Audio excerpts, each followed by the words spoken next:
오늘은 종려주일이고요. 오늘부터 이 한 주간이 고난주간입니다.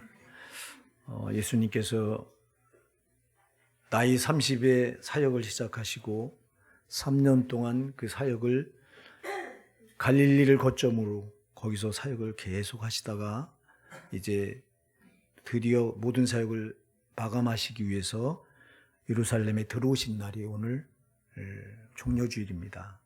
예수님께서 들어오실 때 오늘 본문에 보니까 사람들이 종려나무가지를 꺾어서 길에 깔고 그 자기 겉옷을 또 길에 펴고 그러면서 예수님 나귀를 타고 들어오시는 그 입구에 서서 양옆에 서서 종려나무가지를 흔들어 대면서 호산나 다윗의 자손이여 찬송하리로다 하면서 예수님의 예루살렘 들어오는 입성을 환영하는 내용이 오늘 우리가 읽은 본문인데요. 근데 오늘 우리가 이 본문을 잘 보면요. 예수님께서 이 예루살렘에 들어오시는 이 사건은 정말 아주 중차대한 사건이잖아요. 예수님 사역을 여기서 마감하시려고 올라오시는 건데요. 예수님이 이 땅에 오신 목적이 십자가에 죽으시기 위해서잖아요. 그래서 예수님이 죽으러 오신 건데 여기 이 사람들은 예수님이 죽으러 들어오신 줄 몰라요. 죽으러 들어온 줄 모르고 이제 그 엄청난 능력을 가지고 예수님이 행하시는 기적은 뭐 불가능을 가능케 하는 그 기적을 이들이 다 눈으로 보고 체험하고 듣고, 근데 그분이 지금 예루살렘에 오는 거예요. 갈릴리라고 한 변방에서 사역하다가 이제 거기 그 사역을 접고 예루살렘에 들어오니 그분이 이 능력 많은 이가 이렇게 대단한 분이 이 예루살렘에 들어오는 이유는 딱 하나다. 자기들이 생각할 때는 이곳의 메시아 예수님께도 왕국을 세우시기에 들어온다. 예루살렘은 이스라엘 수도니까요. 그래서 이들이 그리 생각했던 거예요. 그래서 이제는 고생 끝이라고 자기들은 좋아서 막 종려나무가지를 꺾어서 연호합니다. 우리가 종려나무가지라고 하는 이런 요한복음 12장 13절 이야기에서 보면 나와요. 마태나 마가나 누가는 그냥 나무가지라고 그랬지 종려나무가지를 안 밝혔어요. 근데 요한은 종려나무가지라고 분명히 밝히고 있어요. 그래서 종려주일이에요. 종려나무가지를 꺾어서 길에 펴고 그걸 흔들면서 환호했다. 예수님을 환호했다고 해서 종려주일이라고 말합니다. 근데 오늘 이 종려주일에 예수님을 이렇게 환호하는 이들의 이 신앙이 과연 예수님과 코드가 맞는 신앙이냐, 우리가 이걸 한번 점검해 보고자 합니다. 코드가 전혀 맞질 않아요. 여러분, 우리가 신앙생활하면서 하나님의 뜻과 내가 같이 가지 않으면, 맞지 않으면 이게 신앙이 아닌 거예요. 그런데 우리는 하나님의 뜻과 상관없이 내 뜻을 고집하면서 신앙이라고 말할 때가 많은 거예요. 오늘 본문에 나오는 여기 이 종려나무가지를 흔들면서 호산나 다윗의 자손이여 높은 곳에서 호산나리로다 찬송하리로다 하고 이렇게 연호하지만 이들이 우리가 잘 아는 대로 그 주간에 며칠 뒤에 예수님을 십자가에 못 박으라고 외쳐던 폭도로 다 변해요. 왜 그랬냐니까 자기들이 생각하는 예수가 아니었어요. 자기들이 기대하는 예수가 아니었어요. 자기들이 기대하는 예수는 그렇게 힘없이 대제사장들과 서기관들과 바리새인들에게 잡혀서 그렇게 무능하게 체포될 그런 메시아가 아니었어요. 적어도 자기들이 기대했던 메시아는 예루살렘에 입성하면 거대한 왕국을 당신 이스라엘은 로마가 지배하던 로마의 속국이었잖아요. 그러니까 로마의 세력을 몰아내고 그리고 이스라엘을 독립국가로 세울 그런 메시아로 기대했던 건데, 근데 보니까 아니에요. 보니까 힘없이 대제사장과 서기관들과 바리새인들에게 당시 유대 종교 지도자들에게 힘없이 체포돼요. 이렇게 잡혀요. 그러니까 이때부터 돌변해서 저를 십자가에 못 박으라고 막 외쳐대는 폭도로 변합니다. 그렇게 종려나무까지 꺾어서 할렐루야, 찬송하리로다, 호산나 하면서 그렇게 예수님을 연호하던 이들이, 환호하던 이들이 이렇게 그 자기들의 기대와 맞지 않으니까 순식간에 예수님을 십자가에 못 박으라고 폭도로 변해버려요. 이게 이들의 모습이 아니라 오늘 우리의 모습일 수 있다는 거예요. 여러분, 우리가 하나님 뜻과 상관없이 주님은 지금 예루살렘에 들어온 목적이 붙잡히고 고난당하고 십자가에 죽으시기 위해 올라온 건데요. 그래서 우리 예수님은 예루살렘에 올라오는 과정에서 가이사랴 빌립보 지방에 이르렀을 때도 제자들에게 자기가 예루살렘에 왜 올라가는지를 말씀했잖아요. 마태복음 16장 21절에도 말씀하시고 마태복음 17장 22절 23절에도 똑같이 말씀합니다. 그리고 또 마태복음 20장에서도 또 예루살렘에 올라가는 목적을 내가 대제사장과 장로들과 서기관들에게 잡혀서 고난당하고 십자가에 죽임을 당한 뒤에 부활하기 위해 다시 살아나기 위해서 올라간다. 말씀합니다. 그러니까 죽으러 올라오신 건데 그래서 3번씩이나 제자들에게 알려주고 무리들에게 알려주는데 이들은 전혀 그 말씀의 뜻을 알지도 못하고 이렇게 자기들 생각대로 자기들 기대대로 지금 예수님을 이렇게 환호했는데 보니까 자기들 기대들과 다르니까 예수님을 십자가에 못 박으라고 외쳐대면서 예수님을 배척하는데요.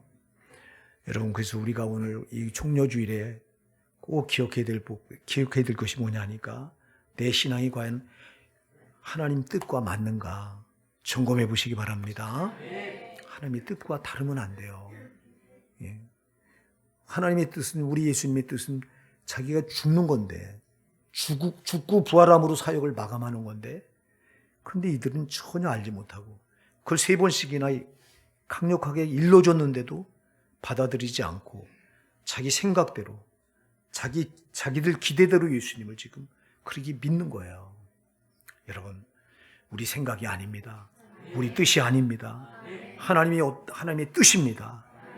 특별히 고난주간에는, 이 종려주일은 예수님이 이제 고난당하는 주간이잖아요. 고난당하러 올라오셨잖아요. 지금 예루살렘에 들어오신 목적은 고난당하기 위해서 오신 건데, 그런 그 고난당하는 예수님, 적어도 이 종려주일, 이 고난주간 한 주간만큼이라도 우리가 예수님의 고난에 동참해야 되는 줄 믿으시기 바랍니다.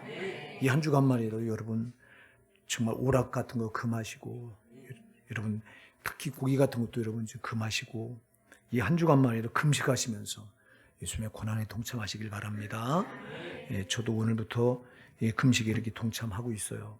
그래서 오늘부터 고난 주간이기 때문에요. 그래서 사랑하는 여러분, 우리가 이 고난 주간에, 그래서 예수님은 오늘 본문에 보니까 예수님이 이 나귀를 타고 여기를 들어오셔요. 예루살렘에 가까이 왔을 때 감람산 벳바게라고 하는 곳에 이르렀을 때 거기서 이제 예수님께서 제자 둘을 맞은편 마을로 보내면서, 맞은편 마을로 가면 거기 나귀가 매여 있을 것이다. 그걸 끌고 와라. 그러니까 제자들이 그것을 그냥 끌고 오면 사람들이 그 주인이 그냥 주겠습니까? 그러니까 주가 쓰시겠다라. 그럼 내줄 것이다. 그래서 그대로 주님 명령 따라 가서 나귀를 끌고 와서 지금 예수님께서 나귀를 타고 예루살렘을 입성하십니다. 이 감람산 벳박에서 예루살렘까지는 약 4km예요. 4km를 지금 나귀를 타고 들어오시는 거예요.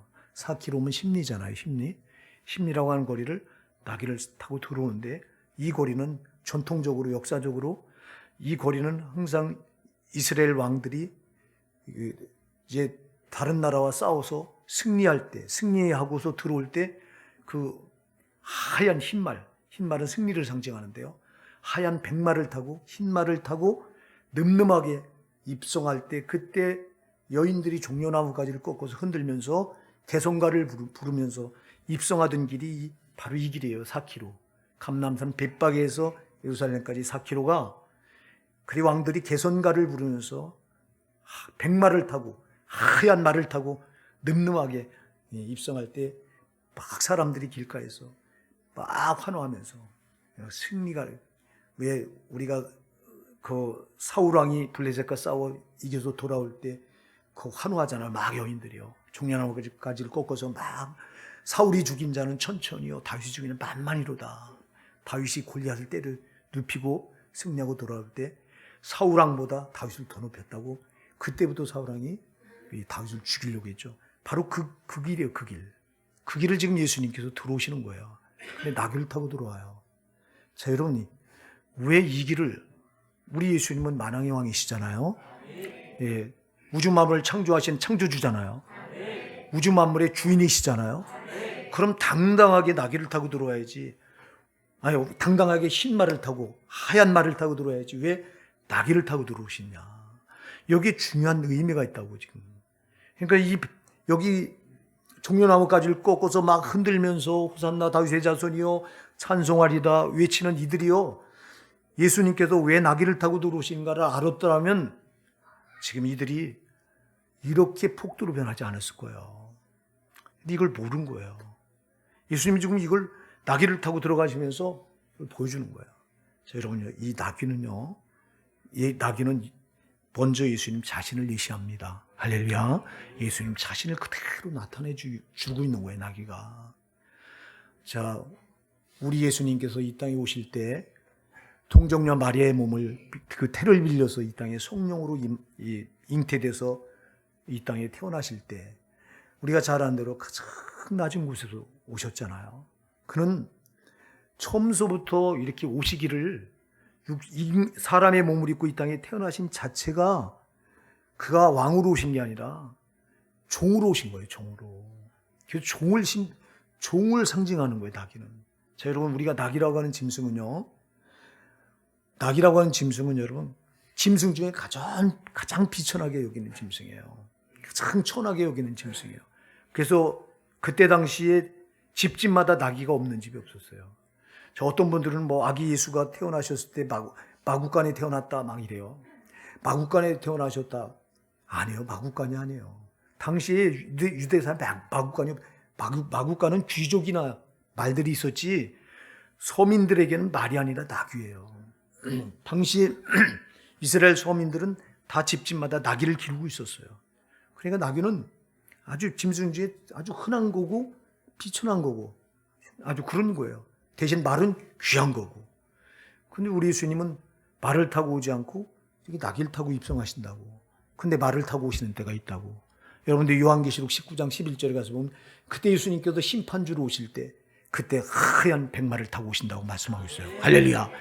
재림하실 때는 그때는 백마를 타고 오셔요. 근데 초림할 때는 인간의 몸을 입고 오신 것은 왕으로 오신 게 아니라 모든 인간들의 죄를 다 감당하시고 그 죄값을 당신이 받으시려고 가장 낮은 종의 형체로 오신 거예요. 할렐루야. 종의 모습으로 오신 거예요. 그래서 비천한 모습으로 오셨다고 하는 걸 나귀를 통해 보여주는 거예요. 나귀는 평범한 짐승이요, 흔한 짐승이요, 비천한 짐승인데 이렇게 나는 비천한 신분으로 왔다. 뭐 때문에? 너희를 죄에서 구원하려면 내가 가장 낮은 비천한 종의 신분으로 오지 않으면 안 된다고 하는 걸 나귀를 통해 보여주시는 거예요. 여러분, 예수님은 가장 치존하시고 높으신 분이잖아요. 그런 분이 자기를 스스로 낮춰서 비천한 종의 형체로 오셨어요. 그래서 빌립보서 2장 6절 이하에 말씀하죠. 그는 근본 본체가 하나님이시지만 하나님과 동등됨을 취하고 여기지 아니하시고 오히려 자기를 비워 종의 형체를 가져 사람의 모양으로 나타나셨다고 이렇게 말씀하고 있어요. 여러분, 그분이 근본 본체가 누구라고요? 하나님과 한 본체예요. 하나님이에요. 근데 하나님과 동등됨을 취할 곳을 여기지 아니하고 오히려 자기를 비워 종의 형체를 가져 사람의 모양으로 나타나셨다고 말씀하고 있어요. 여러분, 그분은 종으로 오신 거예요. 우리 죄인들을 섬기려고 오신 거예요. 그래서 나는 이렇게 종의 신분으로 왔다. 난 비천한 신분으로 왔다. 나는 그런 걸 예시하시기 위해서 우리 예수님께서 예루살렘에 들어가시면서 지금 나귀를 타고 들어가시는 거야. 종의 형체로 왔다. 난 종의 신분, 너희를 섬기러 왔다. 죄인인 너희 죄를 다 담당하고 너희를 죄에서 구원하는 너희 가장 밑바닥에 너희를 섬기는 이 겸손의 왕으로 왔다고 하는 걸 보여주시는 거예요. 여러분, 우리 예수님은 자기가 가장 높으신 분인데도 스스로 이렇게 낮아지신 겸손의 왕이십니다. 나귀를 타고 입성한 건 왕인 거예요. 나귀를 타고 입성하는 건 왕이라고 하는 걸 말씀하는데 그냥 왕이 아니라 나귀처럼 비천하고 낮은 신분으로 너희를 위해서 내가 이렇게 낮아진 종의 신분으로 왔다고 하는 걸 보여주시는 거예요. 여러분, 예수님이 어떻게 우리의 종이에요? 그분은 우리에게 마땅히 찬양과 영광과 존귀를 받으셔야 될 만왕의 왕이시오 우리의 주님이십니다. 근데 그런 분이 우리를 죄에서 건져내시기 위해서는 자기가 종의 신분으로 우리보다 낮아지지 않으면 안 되겠기 때문에 그렇게 낮은 신분을 자처하셨던 거예요. 그러니 그분을, 그 겸손의 왕으로 오신 그분을 우리가 생각할 때 이 고난주간에 특별히 우리가 교만할 수 없습니다, 여러분. 이 고난주간에 철저히 여러분, 우리 예수님이 자기를 낮추셨던 것처럼 우리도 낮은 자식까지 우리를 내려놓으시는 이 한 주간이 되길 바랍니다. 그래서 이 한 주간은 철저히 여러분 높은 자리를 금하시고, 여러분 즐기려고 하는 자리를 금하시고, 예수님처럼 아주 겸손한 자리, 낮은 자리가 내 자리인 줄 아시고, 이 한 주간만큼이라도 그 자리를 잘 유지하시는 저와 여러분 되시길 바랍니다. 이 나귀가 또 뭐를 예시하냐? 나귀는 고난을 상징하는 짐승이에요. 고난. 나귀는 평생 주인, 태어나면서부터 나귀는요, 태어나서 이 등에 짐을 벗을 날이 없는 짐승이 나귀예요. 그는 평생 짐을 지고 살아야 돼요. 그래서 나귀는 고난의 짐을 진 이 짐승을 상징하는데, 우리 예수님께서 여러분 바로 죄의 짐을 지러 오셨잖아요. 죄짐을 지시고 그 무거운 죄짐, 그 죄짐을 지고 골고다 언덕으로 올라가셨어요. 그러니까 지금 예수님께서 나귀를 타고 예루살렘에 입성하시는 것은 나는 만왕의 왕, 영광과 존귀를 받으러 온 게 아니라 멸시와 천대 조롱받고 정말 가장 낮은 자리에 죄인인 너희를 섬기기 위한 겸손의 왕으로 내가 왔다고 하는 걸 보여주시고, 이어서 보여주는 게 뭐냐면 나는 고난을 자처하기 왔다. 죄짐을 지러 왔다. 이렇게 말하는 거예요. 나귀가 짐을 평생 등에 짊어지고 고난의 길을 갔던 이 나귀처럼 우리 예수님도 우리 모든 인류의 죄를 대신 짊어지시고 이제 이렇게 고난의 왕으로 오신 거예요. 고난을 짊어진 왕이에요. 고난을 예수님처럼 많이 짊어졌던 사람이 누가 있습니까? 아무도 없어요. 모든 인류의 죄를 다 한 몸에 짊어졌으니 이 고난의 짐의 무게가 얼마나 고통스럽겠냐고. 그런데도 여러분, 그분은 한마디 불평을 하지 않아요. 소위 나귀는 또 상징하는 게 순종이에요. 할렐루야. 나귀는요, 평생 그렇게 등에 짐을 지고 고난의 길을 가면서도 주인에게 항변 한 번 하지 않는 짐승이 나귀예요. 말은 달라요. 말은 여러분 지가 기분 나쁘면 주인이라도 뒷발질을 해버려요. 근데 나귀는 절대 주인에게 항변하는 법이 없어요. 끝까지 순종이야. 우리 예수님이 그러셨어요. 그래서 여러분 이사야 53장 7절에 보면 그래요. 그가 곤욕을 당하여 괴로울 때도 그 입을 열지 아니하였으며, 마치 도수장으로 끌려가는 어린 양과 털 깎는 자 앞에 참잠한 양같이 그 입을 열지 아니하였도다 그랬어요. 우리 주님은 그 고난의 길을 가면서도 인간들의 모든 죄의 짐을 짊어지고 가면서도 고통스럽다고 한마디 신음소리 내지 않았고, 왜 이렇게 나를 힘들게 하냐고 원망 불평한 소리 한마디도 내지 않았다는 거예요. 여러분, 이 고난주간에 우리가 꼭 기억해야 될 게 있어요. 절대 불평하지 마시기 바랍니다. 어떤 경우라도 원망하지 마시기 바랍니다. 아무리 고통스럽고 괴로워도 원망하지 마시기 바랍니다. 우리 주님은 도수장으로 끌려가는 어린 양같이, 털 깎는 자 앞에 참잠한 양같이 그 입을 도무지 열지 않았다는 거예요. 얼마나 괴롭겠어요. 여러분, 예수님이 우리 인간들의 짊어진 죄의 무게가 우리는 상상도 못하는 무게예요. 그래서 우리 예수님께서 겟세마네 동산에 그 죄의 무게가 자기에게 눌려올 때 얼마나 고통스러운지, 그 하나님 아버지께 그런 기도를 하잖아요. 아버지여, 만일 할 수만 있거든 이 잔을 내게서 지나가게 하옵소서. 할 수만 있거든 이 잔을 내게서 지나가게 해달라고요.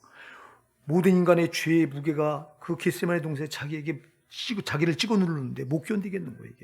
이게 지옥 형벌의 고통이에요, 여러분. 예수님 벌써 겟세마네 동산에서 모든 인간들이 지옥 가서 받아야 될 죄의 형벌의 고통, 그 고통의 무게를 거기서 느끼고 있는 거예요.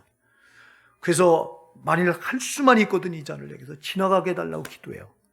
예수님은 십자가 지러 오신 거 자기가 본인이 너무 잘 알아요. 그리고 한 번도 아버지께 못 지겠습니다, 항변해 본 적도 없어요. 근데 이 고난의 무게가 얼마나 힘들면 당신이 그 십자가를 반드시 져야 될 걸 알면서도 할 수만 있거든 이 잔을 내게서 지나가게 해달라고 이렇게 기도했겠냐고요, 여러분. 얼마나 기도하는지 여러분이 누가복음 22장 44절에 가서 보면 땀이 땅에 떨어지는데요. 예수께서 예수께서 힘쓰고 해서 더욱 기도하시니 땀이 땅에 떨어진 핏방울같이 되더라 그랬어요. 얼마나 고통스러운 기도를 하는지. 여러분 땀이 떨어지는데 핏방울이 되더래 그게. 얼마나 처절하게 기도하는지. 왜 그렇게 기도했겠어요? 그 죄의 모든 인간들이 지옥 가서 받아야 될 그 지옥 형벌의 고통의 무게가 자기를 짓눌러 오는데 그 무게를 감당할 길이 없기 때문에 그렇게 처절하게 기도했던 거예요. 그러면서도 그분은 끝내는 중요하게 기도하죠. 만일 할 수 있거든 이 잔을 내게 지나가게 해달라고 그렇게 기도하는데, 그러나 내 원대로 마옵시고 아버지 원대로 하옵소서. 아무리 힘들어도 그러나 아버지 뜻대로 하길 원합니다, 기도하시잖아요. 여러분, 우리가 이 고난주간에 주님의 이 고난의 무게, 내가 지옥 가서 받아야 될 그 형벌의 무게를 예수님께서 짊어지시고 그 겟세마네 동산에 처절하게 그 핏방울 같은 그런 처절한 기도, 그 올리셨던 그 기도의 소리를 여러분들이 들으시고 이 한 주간만큼이라도 우리가 불평하는 입을 절대 열지 마시기 바랍니다. 아무리 힘들어도 아무리 고통스러워도 여러분, 주님도 잠잠하셨어요. 주님도 여러분 그 곤욕을 당하여 괴로울 때도 그 입을 열지 아니하였으며 마치 도수장으로 끌려가는 어린 양과 털강자 앞에 참잠한 양같이 그 입을 열지 아니했다고 말씀하고 있어요. 여러분, 주님이 그러셨다면 우리가 아무리 괴로워도요, 주님보다 괴롭겠어요? 주님은 우리가 아무리 괴로워도 주님보다 괴롭겠냐고. 주님은 내가 받아야 될 지옥 형벌의 고통을 지금 당신이 대신 짊어진 그 죄의 무게, 그 무게가를 짓눌러 오는데 그 앞에서도 그는 자기가 마땅히 받아야 될 것이기에 그 입을 열지 않았다고 했는데, 우리도 여러분 아무리 힘들어도 이 고난주간 한 주간만큼이라도 정말 우리 입을 불평 원망하는 입이 아니라 오히려 감사하는 여러분 되시기 바랍니다. 정말 힘들 때도 감사하시기 바랍니다. 예, 감사는요, 좋을 땐 누구나 해요. 여러분, 평안할 땐 누구나 감사할 수 있어요. 근데 정작 정말 힘들고 어려울 때, 고통스러울 때는 감사가 안 나와요. 그러나 이때 감사하는 게 진짜 믿음이에요. 여러분, 이 고난주간에 우리가 예수님을 좀 본받아서 꼭 그렇게 하시기 바랍니다. 또 여러분, 이 나귀는요, 아까도 얘기했지만 이게 겸손을 상징하는 짐승이에요. 겸손을. 그래서 여러분들이 스가랴 9장 9절에 보면 이미 스가랴 선지자가 예수님께서 나귀를 타고 예루살렘에 입성할 걸 스가랴 9장 9절에서 예언했어요. 예, 시온에 따라 너희는 크게 기뻐할지어다. 예루살렘에 따라 즐거이 부릴지어다. 보라, 내 왕이 내게 임하나니 그는 공의로우며 구원을 베풀며 겸손하여서 나귀를 타나니 나귀의 작은 것 곧 새끼 나귀니라, 이렇게 말씀하고 있어요. 그러니까 이미 스가랴 선지자를 통해서 나귀를 타고 예수님이 입성할 걸 예언했는데, 스가랴 9장 9절에서 예수님이 이 땅에 오시기 전에 600년 전에 이미 이렇게 예언을 해놨는데 그 예언대로 지금 들어오는데, 나귀를 왜 탔다고 말하냐니까 스가랴 9장 9절에 겸손하여서 나귀를 타나니 그랬거든요. 그러니까 나귀는 겸손을 상징하는 동물이에요. 짐승이에요. 여러분, 예수님은 만왕의 왕이시고 가장 존경을 받으셔야 될 지존하신 분인데 그분이 그렇게 자기를 겸손한 자리까지 낮추셨어요. 여러분, 이 고난주간에 정말 우리 교만하면 안 됩니다. 절대 우리에게 교만이 있나, 교만이 싹이라도 있는가를 돌아보시고 이 고난주간에 이걸 다 제거하는 저와 여러분 되기 바랍니다. 이 고난만큼, 이 교만만큼 나쁜 게 세상에 없습니다, 여러분. 그래서 이 고난주간에 우리 겸손, 나귀를 타시면서 이 겸손의 왕임을 보여주고 계시는데 우리도 예수님이 겸손을 본받으시기 바랍니다.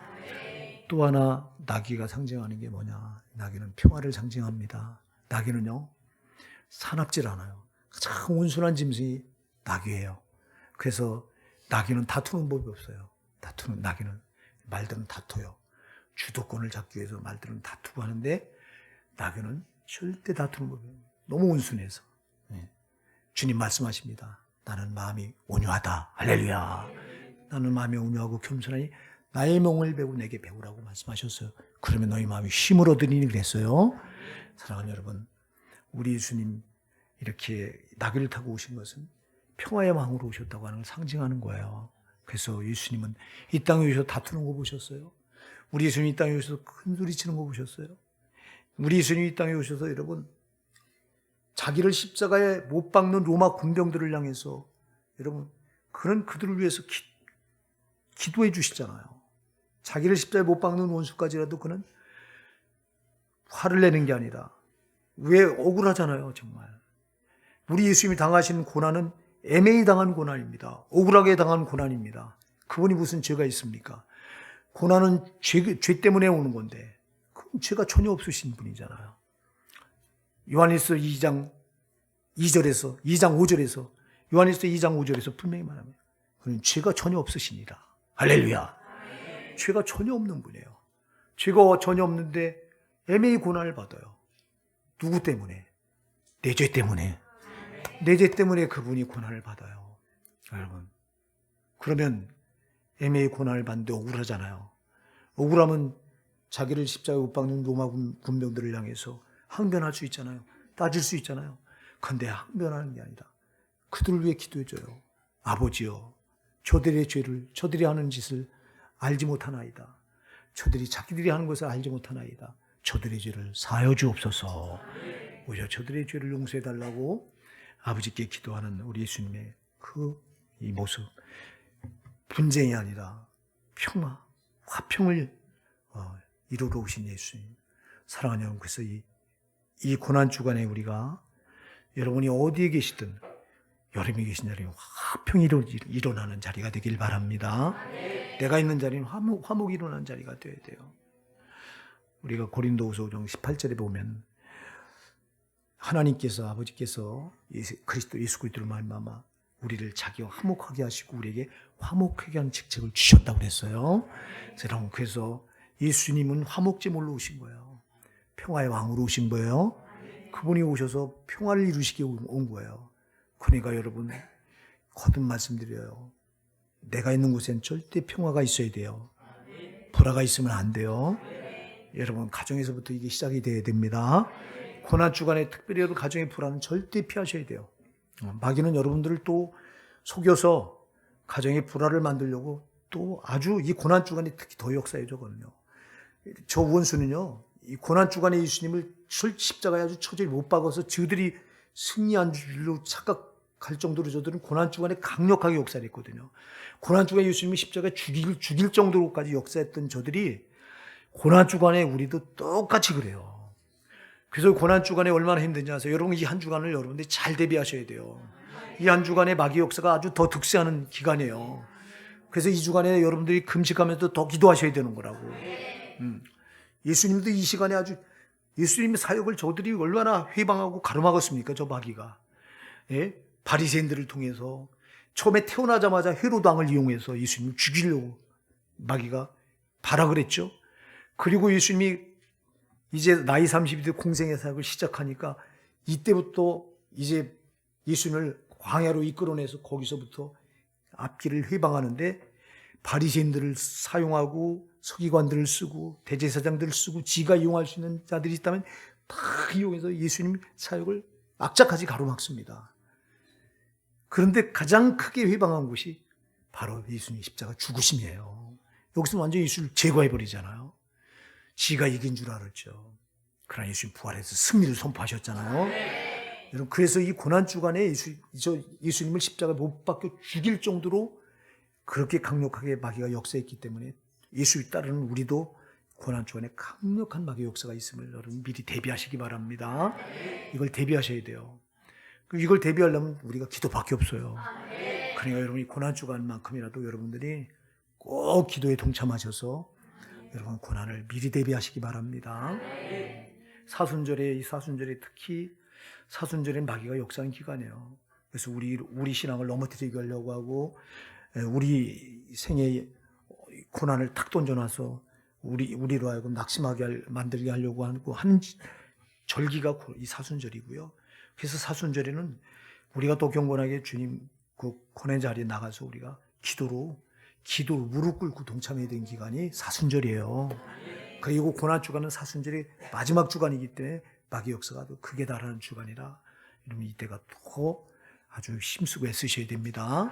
그래서 저는 원수는 아주 이 고난 주간에 우리의 화목을 깨뜨리려고 아주 발악을 할 거예요. 그래서 여러분 가정에서부터 저 더러운 원수의 아주 노림이 있을 거니까 가정에서 이 화목을 깨는 일을 절대 하지 마시기 바랍니다. 여러분 이거 아주 마음에 명심하시고 출발하시기 바랍니다. 교회도 똑같아요. 교회도 이 기간에 고난 주간에 화목을 깨뜨리려고 분명히 저게 또 노릴 거예요. 여러분 제가 여러분들에게 계속 얘기합니다.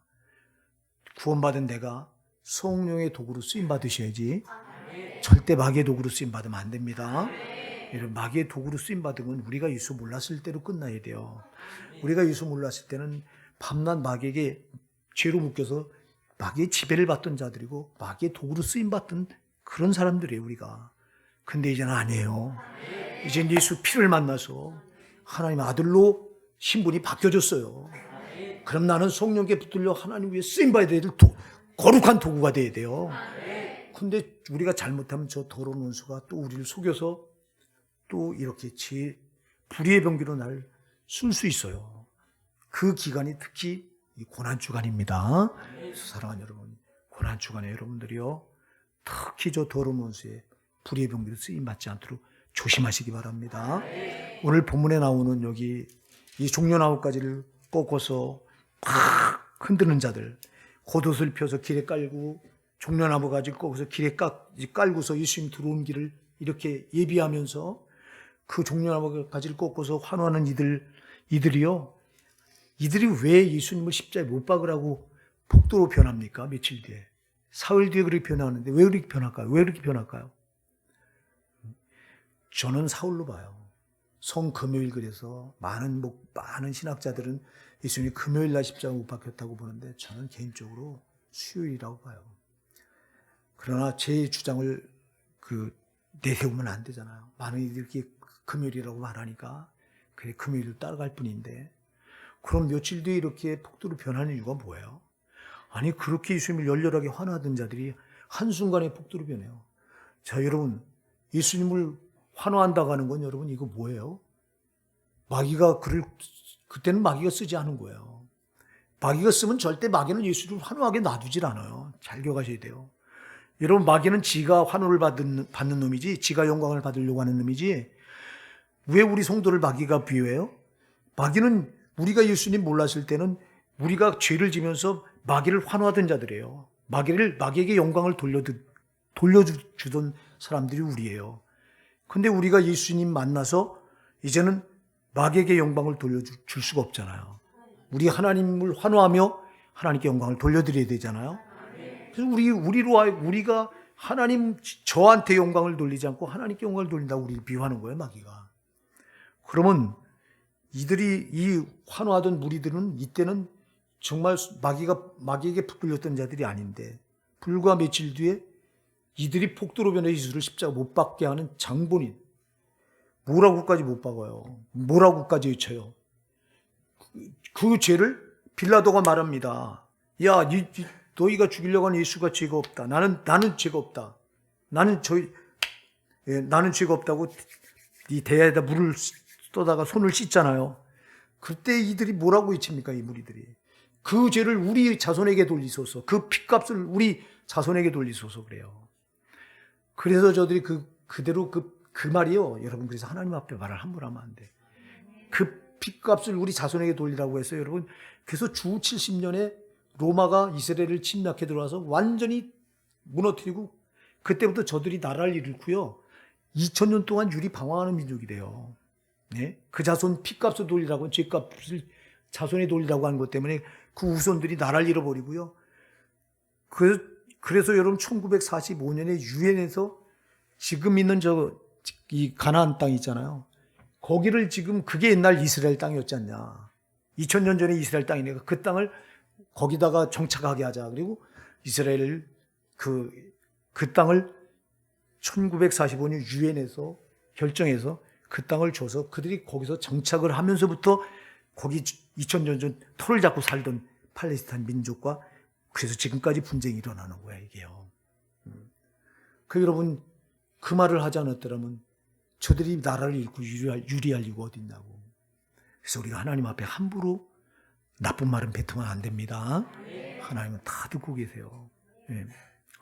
이렇게 폭도로 변했던 이유가 뭐냐고. 마귀가 그들을 쓴 거라고요. 사랑하는 여러분, 마귀는 이렇게 한순간에 하나님께 붙들려 쓰임받던 자들도 한순간에 자기 도구로 이렇게 바꿔서 쓸 수도 있다고 하는 걸 잊으면 안 됩니다, 여러분. 마귀는 얼마든지 그런 놈이에요.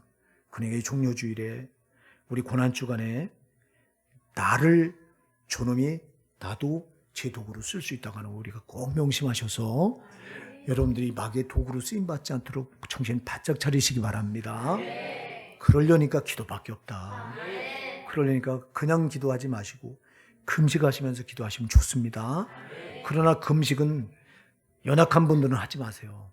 몸이 약한 분들은 금식하지 마세요. 하나님은요, 자기 자녀가 고통스럽게 금식하는 걸 원하지 않으세요. 여러분, 내 자녀가 고통스러워 밥을 굶어가면서 부모에게 소원을 가지고 이거 해주세요. 이거 해주지 않기 전에 밥 안 먹을게요. 때를 쓰면 부모가 그 자식을 보고 기뻐할까요? 괴로워할까요? 괴로워하는 거예요. 여러분, 주님도 자기 자녀들 그 육신이 연약한데 그 육신이 고통스러워하면서까지 막 금식에 동참하는 걸 원하지 않으세요. 그러나 이 고난주간만큼은 우리가 주님께 이렇게 믿음을 보며 금식하는 거 참 좋습니다. 여러분들이 할 수만 있으면 하시고요. 그러나 체력이 받쳐주지 않은 분들은 경건하게 그냥 주님이 하시니까 여러분들이 동참하시면 됩니다. 예. 오늘 우리가 이제 이 고난주간 종려주의를 맞이해서 예수님께서 이렇게 나귀를 타고 입성하시는 그 상징적인 의미가 무언가 우리가 몇 가지로 살펴봤습니다. 예, 나귀는 이렇게 고난을 상징한다. 이 짐을 평생 짊어지고 살아야 되는 짐승이 나귀인데 우리 예수님도 우리 인생들의 모든 죄짐을 짊어지러 오신 그런 예수님이다 하는 걸 보여주시기 위해서 나귀를 타고 입성하셨습니다. 그래서 요한복음 1장 29절에 보면 세례 요한이 말합니다. 보라, 세상 죄를 지고 하는 하나님의 어린 양이로다 하고 예수님을 말합니다. 예수님은 세상 죄를 짊어지러 오신 겁니다. 내 죄를 짊어지러 오신 겁니다. 여러분, 그 예수님을 이 고난 주간에 우리가 깊이 묵상하시고 그리고 그분은 또 겸손의 왕으로 오셨습니다.